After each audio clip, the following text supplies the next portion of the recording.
Good evening. Hi. Sorry. Have you calmed down now that your technical issues have been resolved? A little bit. Oh, yeah. Okay. Maybe him. I want you to say that I took my meds. Okay, good.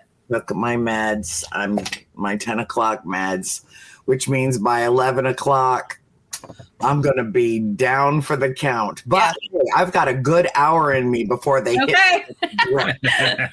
Oh, God. Okay, I didn't even bother doing an introduction because anybody that watches this show knows you, knows both of you as family to me, family. You are my sister, Lynny the Pooh, my paranormal husband, Jeff, who I share, with. It works so well. It works. It works. So well for me. I can't even tell you. I can't wait till September. Mm-hmm. You, sir, better be up and around. Oh, he will be. End of September, I want to be able to play paranormal and have supernatural shenanigans with you. Yep. Okay, so we're going to talk about the trials and tribulations today. Oh my God, there's a mosquito in here. Okay, so the title of tonight's show is When You're Going Through Hell, Keep Going. Description. Though the famous, I can't read this without my cheaters, my God. Well, I can't read it anyway, so. Oh, geez, I know. And that's something else we'll be talking about. Yeah. Yeah. Okay, now I can see it. Though the famous phrase is widely attributed to Winston Churchill, which I don't think he's the one that said it. I think he stole it, but that's okay. That's just me. Tonight we will put it to good use for our own purposes. Reason enough to explore the concept of trials and tribulations, all the obstacles we each face on a daily basis. It's just our consistently chaotic reality, a fact of life. Confronting the demons that routinely rear their ugly heads, whether it is a natural disaster, a sudden illness or loss, a car wreck, a fall, a disaster in one form or another, tends to befall us all too frequently. My Lynny and Jeff Bowling will join me for a relevant, uplifting message for all of those who feel like they are going through hell alone. You are not alone. No. Find anybody you know and ask them what they are facing right now. Most people just, they internalize their issues. They internalize their fears about what's coming their way. But when we reach out to each other, and open that box, which sometimes seems like Pandora's box, it's amazing the relief that it brings, the peace of mind that it brings. And Jeff, you have, everybody knows what I'm going through, so we're going to just skip right over that. But you're facing double hip replacement. Yeah. No small matter. A real big deal. An operation that they didn't even conceive of until about 50 years ago. Yep. And so you have a whole new chance at having a whole new life because of medical technology and your willingness, your strength, your resilience, your perseverance, your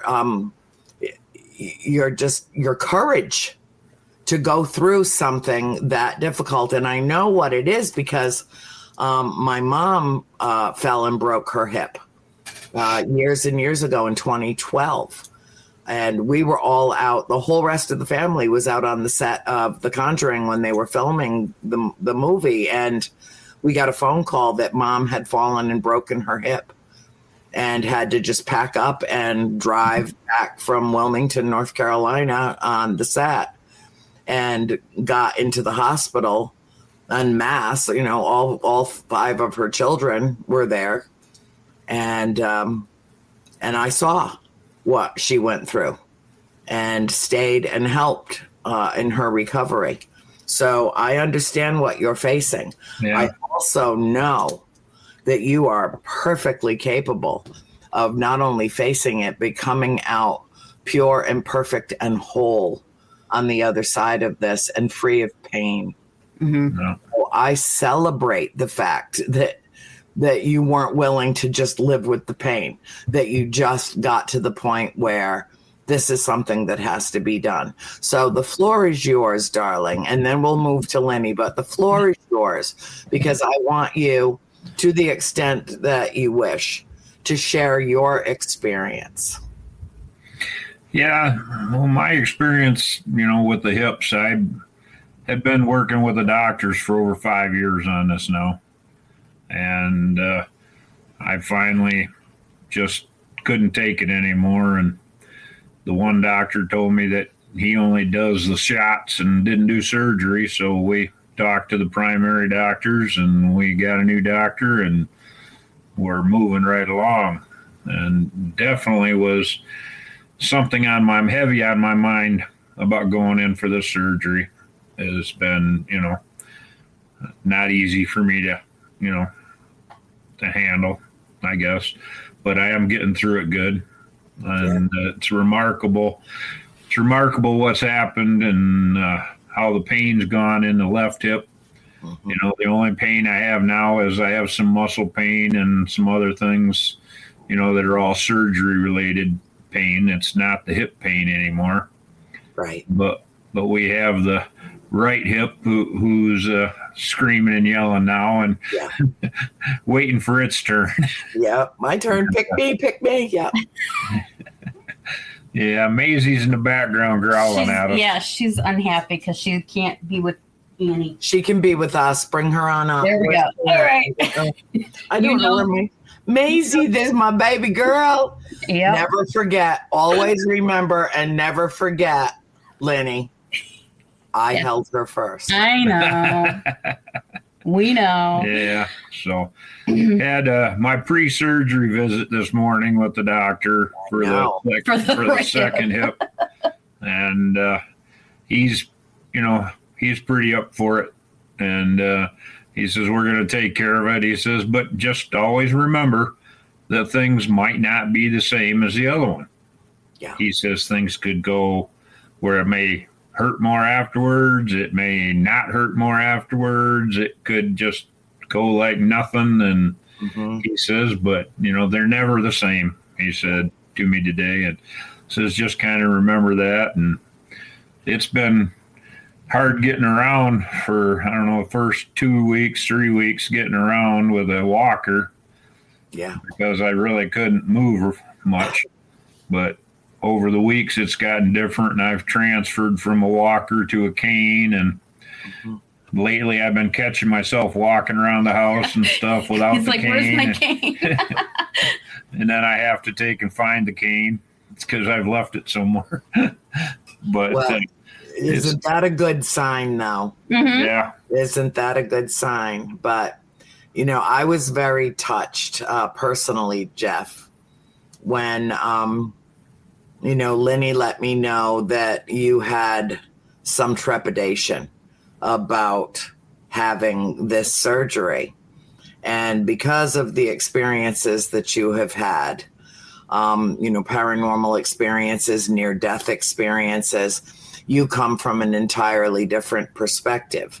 And I understood that because I've had, not like experiences specifically, but like experiences generally.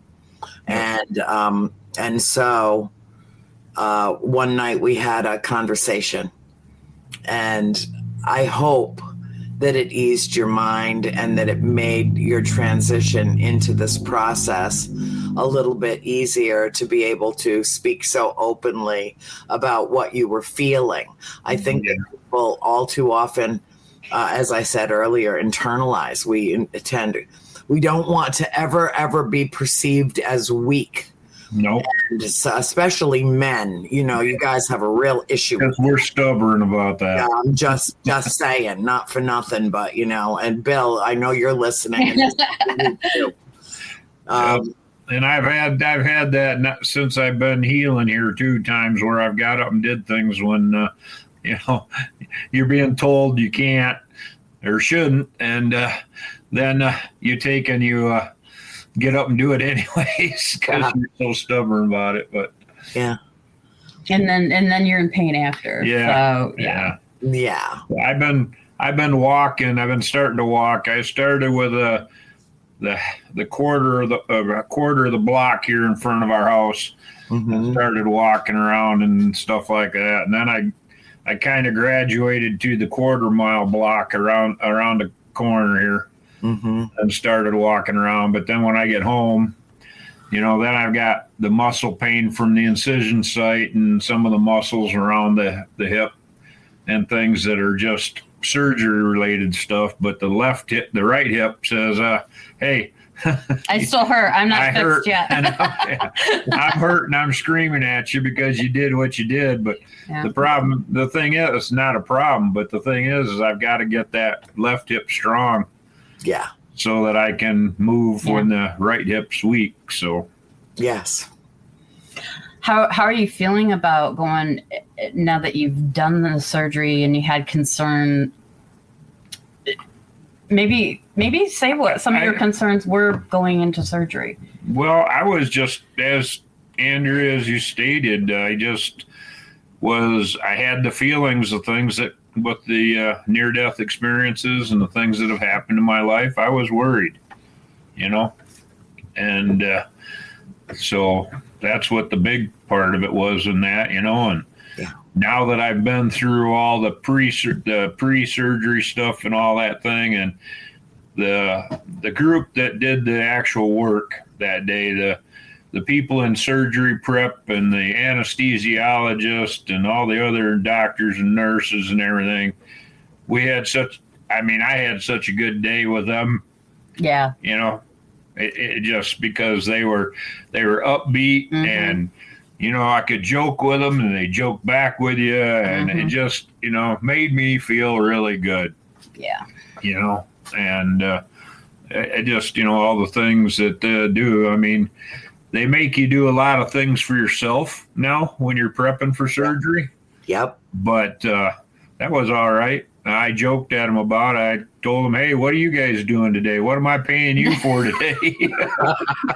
I'm doing all the work here. Yeah, You're just watching. I got to do this. I got to do that and everything. And, so they were, joking around with me and everything. And then the anesthesiologist come in, and, of course, he asked a bunch of questions, and then we talked about the blood clots and the NDEs and stuff like that, and he was really interested in that and things, and so it was it made it a good feeling going into it. And I don't even really remember getting to the operating room.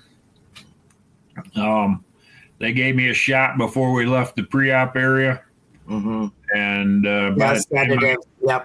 by the time I got to the surgery, I may have seen the lights and stuff like that, but I don't remember anything until I woke up in the room. And I don't even remember waking up in recovery. I more woke up in a room, hospital room that night. And they took you upstairs. They took me right upstairs, but it was, but I did feel like they had me strapped to the bed because they had a apparatus they put between your legs, and then they strap your legs to that apparatus so you can't move. It's just a foam block. Anyway, and so that you can't roll or get out of bed or any of that kind of stuff. I don't know. It sounds more like torture to me, but It was. They had straps and everything. God. But, I'll take a picture next time. But it was, it just not being able to move when you but they also had the pulsating. Your pulse ox. No, the pulsating the compression socks that fill up with air and then release and fill up with air and release. They had those on me as well. But other than that, blood pressure cuffs, right? They're like they swell up and then you release and they swell back up. They're kind of like a blood pressure cuff, but they go from your knees down to your ankles and stuff. But so I kind of felt trapped when I first woke up, not knowing really what was going on and stuff. And I had to pull the blankets up and take a look to see what was going on. His legs are strapped down.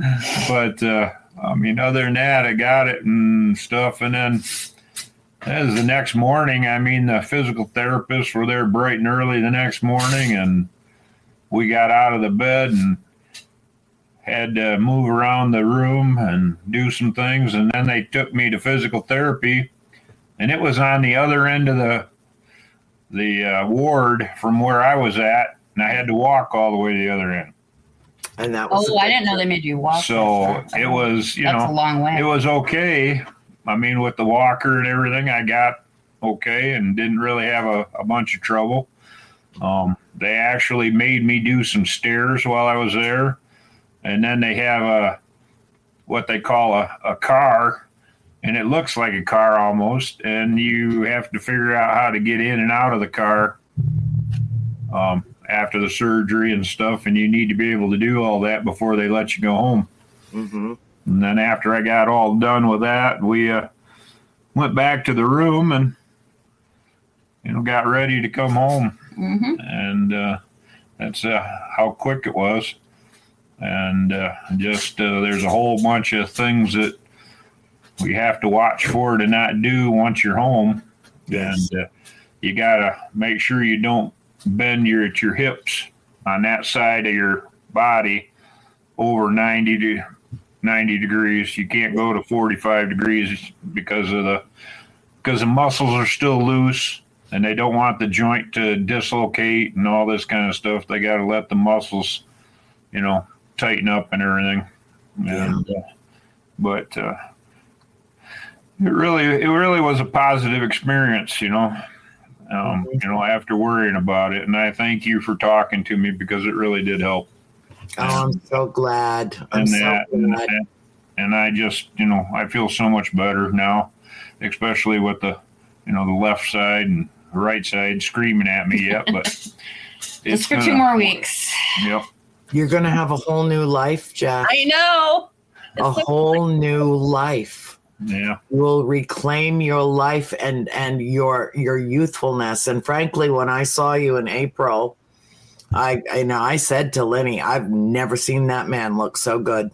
Mm-hmm. And you were in terrible pain, but I didn't know it. You had a glow and a vibrancy about you. And I was just, I was hoping you were just so thrilled to see me. I was hoping that was the reason, but either way, I know that Lynny is your primary caregiver, of course, but I also know that I know you, and I know that you developed friendships with your caregivers in the hospital, your doctors, your staff. And, I did too. I mean, it's, I wouldn't say that I'm bashful. I'm modest. Don't make me slap you. I can leap right through that screen. I'm all magical and shit. And I can reach right through that screen. I'm shocked. Oh, are you shocked? But, I'll walk into my doctor's office and I'll whip my shirt up and I'll be like, can you just look at this puckering thing that's going on here? Just letting it all hang out. And, and I'm thinking of you sitting on that table. Oh, and yeah. They come in and ask, well, you got to do this. And I said, oh, don't worry about it. I'm used to it, because my primary doctor office is a residency program for the hospital. And so I see different doctors, whether it be male, female, all the time. Yeah. And so, but the experience just really was a positive one. And once we get the meds figured out. Yeah. And the thing is that I always try to, what do I want to say? Be kind and be polite with people. Yeah. Even though you're hurting. Yeah. That's something I've over the years have really had to work with. Yeah. But I felt that I have, made a bunch of changes in that area and everything and stuff, and I'm still working at it. Well, I think you're just lovely. And, I've got a caregiver team from my oncologist, my PA, I like everybody, my triage nurses, my infusion nurses. I've got like 10 women that take care of me and one male tech in the PET scan area who I see. And, it was so nice. His name is Tyler. And when I went in a few weeks ago and I was feeling very vulnerable because I was doing this, massive test by myself. Yeah, when you went, yeah. And I was, just feeling particularly emotional and vulnerable, which I had never had before because I always had my sister, my support system right there with me all the time. And so going in there, I was a little nervous. I think I probably knew that there were some changes going on, and I think that you did going to detect them. And I was, I felt a little bit of trepidation about that. Yeah. Based on what I wrote the day after, which I covered, I think, last week on Soul School. Mm-hmm. It was really like an awareness that there were some rapid changes happening that weren't particularly good. And when he walked in the room to give me the infusion of the toxic waste that they have to light your whole body up and everything, he said, I was going to take today off. And yesterday I saw your name on the schedule for today. And he said, I came to work specifically so that I could see you. And I got up out of my chair and wrapped my arms around this lovely young man. I know all about his wife. I know all about his daughter. I know all about his dog. Yeah. Okay. I've had, I think, 5 or 6 PET scans. So, when people say, oh, you're glowing, I'm like, oh, well, if you had as many PET scans as I've had, you'd be glowing too. Yeah. And when you form those bonds with the people that are there to help you and that they really care about you, for him to rearrange his work schedule to make sure that he was there to take care of me that morning was such a gift and such a blessing. And I know that you developed the same kind of relationships with your care team. And I think that's wonderful that has happened for you, because you will always remember what these people did to give you a new life, Jeff. Yeah. Mm-hmm. It's, they're people doing a job too, and you gotta know that they're there to do their job and try to make it light and airy for everything going on. You know what I mean? Yeah. Well, they know they're not working on a piece of machinery. Yeah. They know they're working on a human being with feelings and frailties and concerns. Yeah.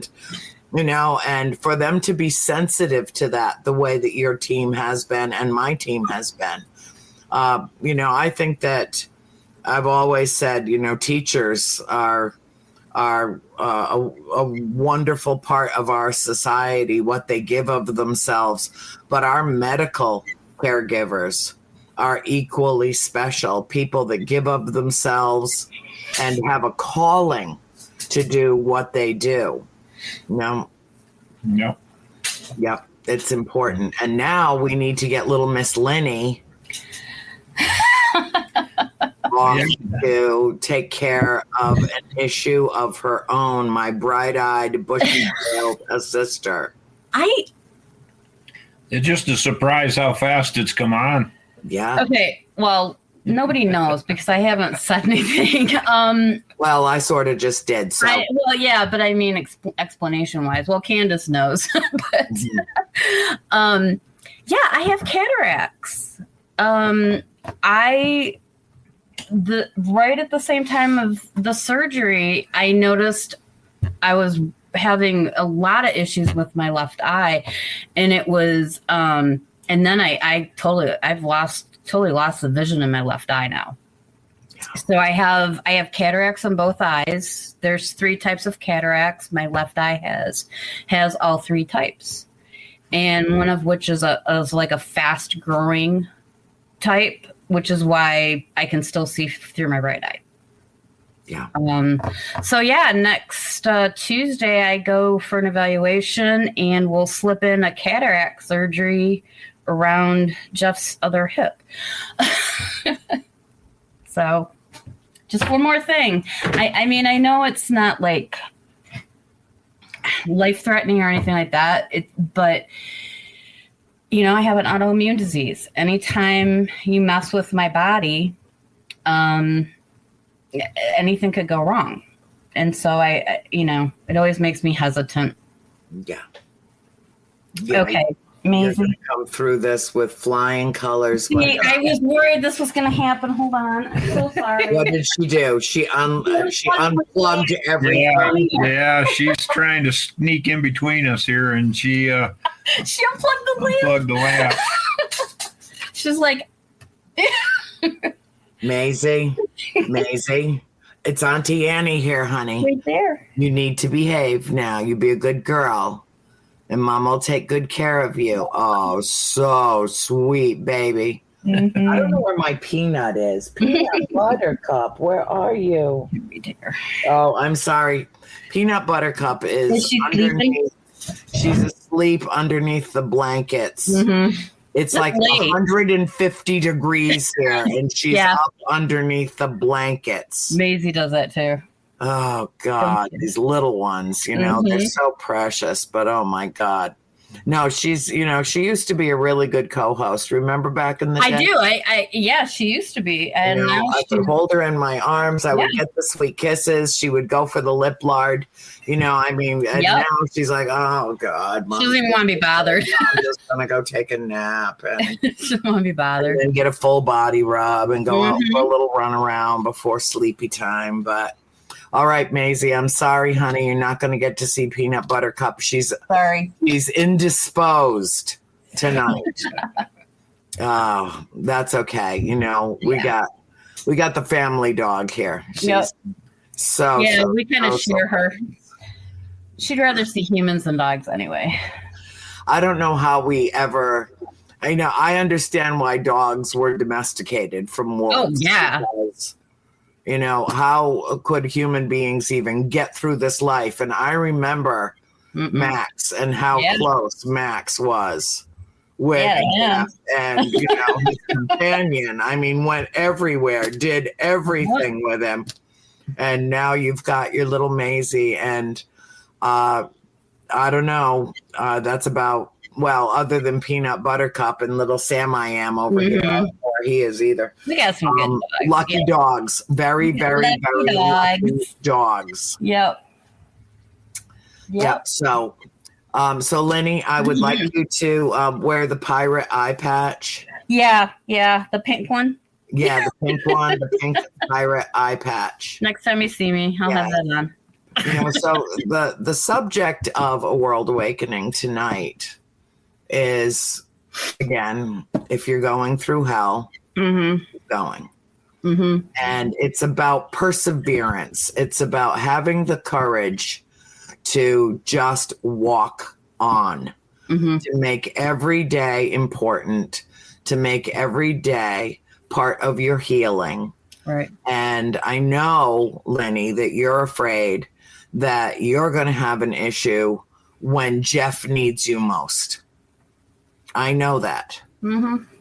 Okay. And I'm just saying it out loud. I haven't said it to you before. I don't mean to spring that line on you. No, but we'll have a live broadcast. It's always that's your concern. I know you. And I know your concern is that you're not going to be able to do everything that you need to do to help him while you're going through your own personal hell. I get that. But let me assure you, my father had about the worst cataracts that you can have and glaucoma, and had great doctors at the VA that he's going to be 90 years old in 3 I know. Crazy. And sees with 20/20 vision. And all that I had to do now, please keep in mind that if my father gets a hangnail, Oh, I know. A little bit of drama. Roger comes with a little bit of drama. Just a little bit of, oh my God. You both we know.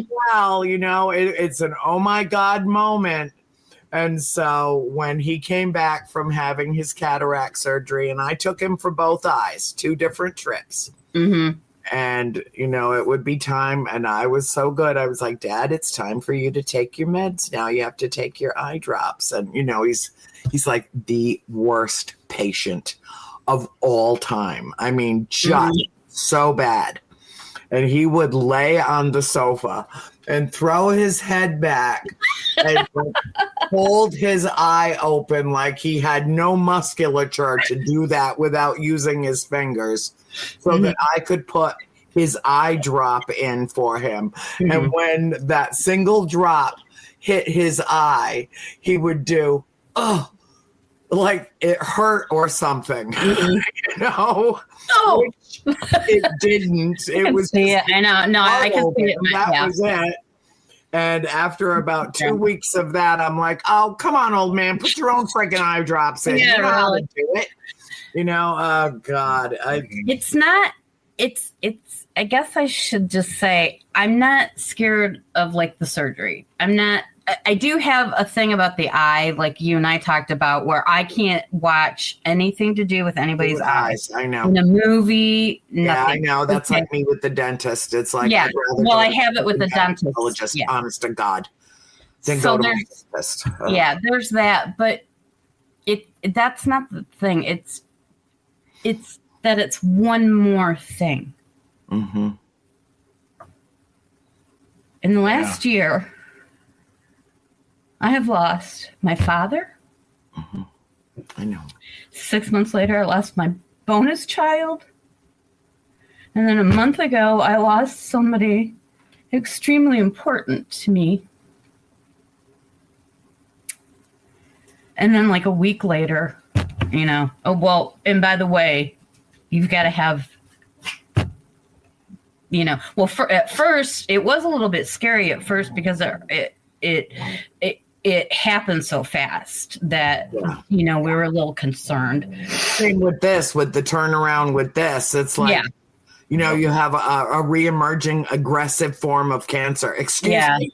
Excuse me. Yeah, exactly. We were making progress here. What are you talking about? Right. So it's just one more thing. Yeah. It's don't give me a minute to catch my breath. Don't give me a minute to build up any reserves. Just dump more on top of me. And the deaths are the big thing, but in between all of that, there's been so many small things. But important things. They are, but I mean, like, Lindsay and Josh breaking up and Bradley losing his job and just everything. Yeah. Life is full of little traumas and big traumas. Little traumas and big traumas. Right. Yep. And it always helps to have somebody that you are friends with or somebody that you can talk to and talk through things. Somebody trustworthy. And support. Support. You have a support group for it. Mm-hmm. It just, always try to be there and always try to answer and help if you can. Yeah. I got tissues, Lynny. You want tissues? Oh, actually, I'm having a hot flash. Oh, okay. Well, me too. Me too. I'm having a hot flash. My nose is dripping. Isn't this so charming and lovely for a live podcast? Let's dab. Great. Just great. We just dabbed. All right, we're good. Yeah. Okay. This is what happens when you're, a woman. Yeah, a woman. Yeah. Don't you unplug that light. Yeah. Don't you do it, Maze. Oh my gosh. But so anyway, here's the thing. This is why I sent you that last message I sent you. Mm-hmm. I was trying to decide and I have this problem a lot, and you know that. I worry about, I'm negative by nature, and I worry about that sometimes because I only want positive things around you. Mm-hmm. And I was just a little bit concerned because I am in a negative headspace right now. But then I thought, but I'm still moving forward. Yeah. I'm still moving forward. I think back, I had all these grand plans, and I'm like, Andrew, I want to do this and this and this, and I can do shows, and that was a huge step for me because I do not like being on this camera whatsoever. You'll get used to it. I'm much better now. I'm much better now, but I was really concerned about that because I also feel that the people that watch this show deserve a positive experience. And I was concerned I couldn't be positive, but it's not all roses and fucking right. Right. That's where I landed. Is it's not, and it hasn't been. Right. I always say the last good year I had was 2019. We had a kick-ass year 2019. We did. We had a kick-ass year in 2019. We did. And 2020 was shaping up to be really, really good too. Best year. Boom. Yep. Yeah. Boom. COVID. Yep. And it completely changed our lives. But we all boomed together. We did. We did. I mean, it affected everybody on this planet. It did. Leveled the playing field entirely. Mm-hmm. It didn't matter how much or how little money you made. Mm-hmm. It didn't matter. Nothing mattered. Right. It was us against a killer virus. Mm-hmm. Period. Yeah. It was. And but it was traumatizing, It was very, when I said big traumas, little traumas, COVID was a big trauma. Yeah. And it literally changed the way, people, it created so much stress, so much anxiety that it literally altered our doctors, scientists now are studying the effects of COVID on the general population. Mm-hmm. And it literally chemically restructured our brains to release stress hormones more quickly. Yeah, right? It doesn't take as much to upset us as it once did because of going through that experience together. Mm-hmm. Yeah. But and that was hell. COVID was hell. COVID still is hell. Mm-hmm. 300 people a week die from COVID in this country still. Yeah.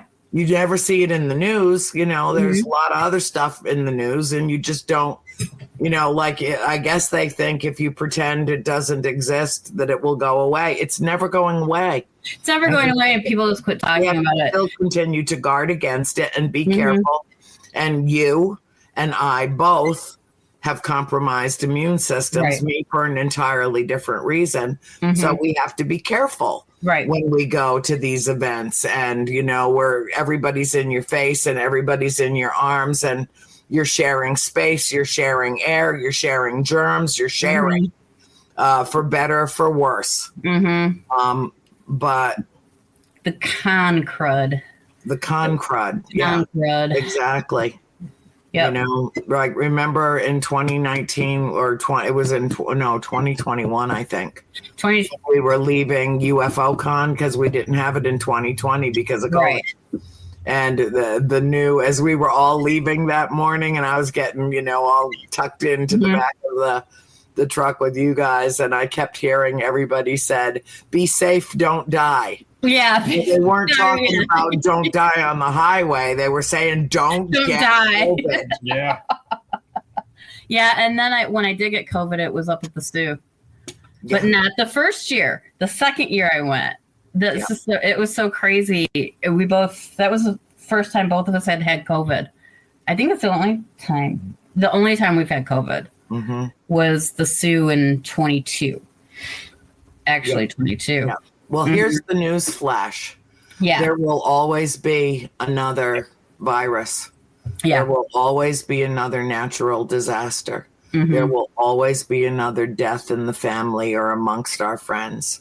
Yep. And that is when we have to circle the wagons and be there for each other. And I think that a very important part of this world awakening to our need for each other, that was the real hit from COVID. Yeah. Being forced to stay away from the people that you loved the most because it was the only way you could keep them safe. Mm-hmm.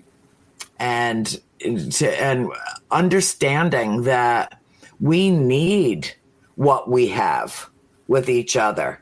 You know, when the two of you pick me up in Detroit and I see your faces, I get like this flush, this glow. I mean, I crawl up into his arms, you know, to the point where his chest hair is tickling me through his shirt.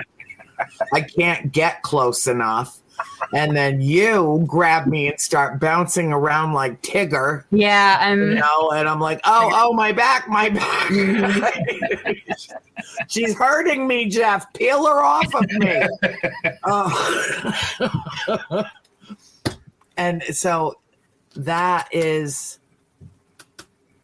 when you're going through hell, find heaven in the arms of your loved ones. Yeah. And you are my loved ones. Always. My loved ones.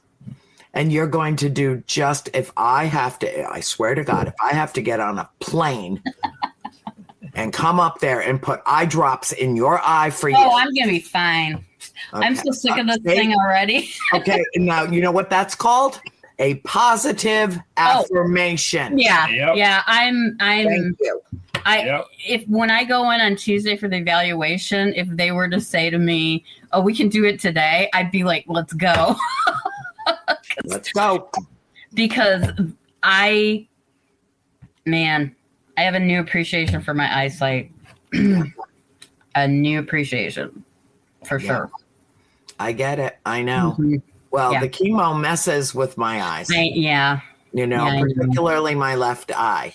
Yeah. And there's nothing wrong with my eyes. I mean, other than I can't see anything up close without my fingers on. But, you know, still, it does mess with them. And there are, you know, some days I'll wake up and this eye is so dry. Oh, yeah. It drops in it as soon as I wake up. And that's just part of, you know, one of the bajillion side effects to these drugs. Yeah. But ultimately, oh, there's the baby girl. There she is. Kiss her little black nose from me. Yeah, she needed to go outside while she was barking. So we had. Oh, okay. We forgot to put her out before. Not good. Sorry. Not good. Well, at least there's not 6 feet of snow on the ground. Oh, I know. Yeah, she doesn't like the snow. Well, after yesterday and the day before, I wish it was. Oh, it's a little hot here. Oh, I know. Jeff, let's face it, honey. You do not do well with the heat. And by heat, I mean anything above 60 degrees. Yeah. 60. 60. That would be good. So, all right. So let me just, you know, as our hour winds down here, I just want to make a case in point. Yes. For everyone that is watching this and is sitting home alone in front of a computer thinking, oh, God, and I've got this going on and I've got that going on and I have this health problem and, you know, you're not alone. And just the camaraderie of the three of us tonight and knowing that you are out there and we are sending all of this energy your way to lift you up and to live as the embodiment of examples of how to walk over the hot coals of hell and be able to say, my feet were a little chilly. This feels pretty good. You know, I mean, it's hell is what you make of it. Yeah. And so is heaven. And, you know, I am a woman of faith. I am a spiritual person, but I also believe that heaven and hell exist right here on planet Earth. Yep. And we have to decide. And I don't think of you as a negative person. I really don't. I think of you as this bright light. And I know you have your struggles, and I know what they are. I get it totally. And maybe it is that balance that we strike. Because inevitably, Lynny, if I am having a hard day and I get a text message from you, you up, got your coffee yet? I immediately brighten up because I know we're going to get on the phone. We're going to talk. I know Jeff is home now. So he can't hide from me at work. You know, and say, oh, yeah, I'm working. I can't really talk right now. Oh, yes, you can. You are right there on the new sofa that I saw pictures of that, you know, you always have to move your daughter off of to give us space. And I know that. I know all these things. Yeah. You know, and it's what I want to encourage people to do is to reach out with each other like this to your nearest and dearest. You know, we've got Candace. Look what Candace has been through. Yeah. Look what Candace has been through and comes out on the other side with a bright, beautiful smile, just ready to take on the next day. And that woman has faced hardships. And in the course of a good, long life, well lived, all of us face hardships and obstacles. And it depends on how you decide to approach it. They're going to be in the road. Do you go over them? Do you dig under them? Do you cut around to the left? Do you cut around to the right? Or do you plow right through them? I've been plowing right through. Yeah. Well, look what happened to me. My mother died in June, and July, a month later, I got a death sentence. I know. I didn't even have time to grieve her properly. I know. It has been so, it's just been one thing after another. And all I can do is continue to go forward. That's all I even have on my forward shirt today. Yep. I see that. You know, because I don't know what I have on under here. I was going to say, what's that? I can show anybody. Okay. No. You just have to keep moving forward. And it's one, as I tell all the guys at work, I mean, the guys have been asking me lately, a lot of them is like 28 years. How do you do 28 years? I said, it's one day at a time. You have good days and you have bad days, and you come back the next day and you do another day. And you just try to, you know, keep moving forward and, you know, think about how you treat people and how you want to be treated, and just, you know, being there for people when they need it and everything. It just, you know, it makes a world of difference. Yeah, it does. It does. And you know what? If something's really not a big deal, don't make a big deal out of it. Yeah. Don't bring the drama. Yeah. Don't bring extra drama. I don't have any resentment. You know, I'm not a whiny kind of person. No. Yeah. I just mean like if somebody else is having a hard time. Okay, say like you have plans with somebody and things get messed up. If it's not a big deal, don't make a big deal out of it. Right. Everybody is struggling right now. Yep. So any kindness that you can extend to a person is well worth it, I think, right now. Yeah. Well, I have my next appointment for my infusion and my EKG and blah, blah, blah, and blah, blah, blah, Tuesday morning. Monday afternoon, Christine and I will be making banana bread. We're making brownies with no nuts. We call unit brownies. Get the joke. It's funny. Okay, Jeff got it. Yeah. And then we're having the pecan and walnut brownies. Okay. And then a little tray of chocolates in the middle because I can't have them. I was going to say, and you're not going to be able to eat any of that. I know. Well, in like little tiny little bits. But Yeah. I've lost 10 pounds in 10 days. I know. I knew that was going to happen. Be damn good about that. But I have got to tell you, because this shit right here, this stuff, this is the new stuff, which is empty. I just took my last pill. Good for you. Now I have 3 days off. 3 days off. And yeah, I mean, you know, I'm a sugar addict. I like anything that is loaded with carbohydrates. And it's going to go live on my ass. I just do. Yep. And so it's hard. You know, Jeff just lost weight to be able to have this surgery. Yeah, 20. I was down to 25 pounds total, and well, it was 30. Now, at one time I was down 30, but I'm still keeping it off, and because I've changed my eating habits and different things, and it just, you know, made a change to try and to do this. So.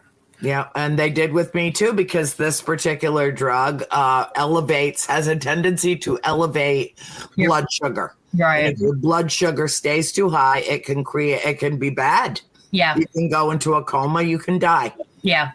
Since I don't want to die, that means that I can't avoid that. And watch TV and eat a bag full of Hershey's Kisses at night, which somehow seems wrong. Snickers. And yet a small sacrifice weighed against, you know, keep living. Yeah. Or, you know, have to find another drug that allows me to be a lazy ass that eats a lot of chocolate. You know, but I have embraced this. And you have embraced your situation. Jeff has embraced his situation. And maybe that's the key. You know, in the same way that I say, embrace your fear and you rob it of all power. Embrace what we're going through right now and just keep going. Because that's what I'm doing. There is light on the other side of this, and a light so bright. Yeah. So bright. And then guess what's going to happen? Another trauma is going to come down. Something else is going to happen. But if we fight to maintain our equilibrium, our balance, our emotional stability through all of, I see you're flirting with your dog while I'm talking to you. Stop that. All right. Not looking. And reach out to each other. Reach out to the people that you love and you trust, and you know whatever you tell them, they get it. You know, reach out to those people, and you would be amazed at how much we all have in common. Oh, yeah. Everyone is going through something. Yep. So, they are. All right. Well, okay. We're being thrown off the air. Are you? You know, because, you know, Bill.